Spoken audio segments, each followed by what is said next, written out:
sommes dans un contexte nouveau parce qu'il y a un nouveau socle commun de compétences, de connaissances, de culture. Ce socle, 2013, porte de l'éducation physique et sportive. L'éducation physique et sportive a été remise à sa place. Dans le socle de 2006, elle avait disparu. Elle est de nouveau là. Le volet 3, lui, il a été écrit également. Il était en référence à des groupements d'activités, puisqu'on était obligé plus ou moins d'écrire dans les contraintes du CSP sous forme de compétences. Donc il a repris les 8 groupements d'activités.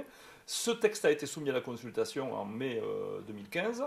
Il a été, parmi les textes soumis à la consultation, la discipline EPS a été, on va dire, la moins critiquée, mais le texte tel qu'il était proposé ne convenait absolument pas à l'inspection générale, qui a décidé de le rayer.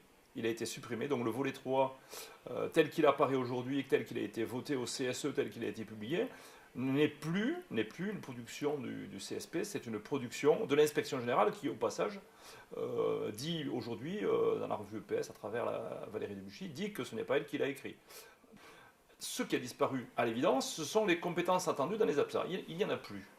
On a gardé les compétences propres qui ont été renommées pour la 3e fois et qui maintenant sont devenues des champs d'apprentissage, la fameuse matrice, qui contient un tout petit peu de motricité et beaucoup de dimensions méthodologiques ou de contribution à la formation des élèves, mais de contribution générale. Autrement dit, on va vers une éducation physique qui est au service de méthodes de développement de l'élève, mais qui n'aurait plus d'intérêt en elle-même. Je vais essayer d'expliquer en quoi la façon de mettre en forme le volet 3 des programmes, sous la forme qui a été proposée par le CSP, puis sous la forme qui est retenue par le SNEP sous forme systémique autour des domaines de formation, cette façon de procéder va déboucher sur des contenus, sur des situations d'apprentissage, au cours desquelles je vais essayer de démontrer comment on peut, en gros, articuler la culture, les savoirs et les domaines de formation du socle.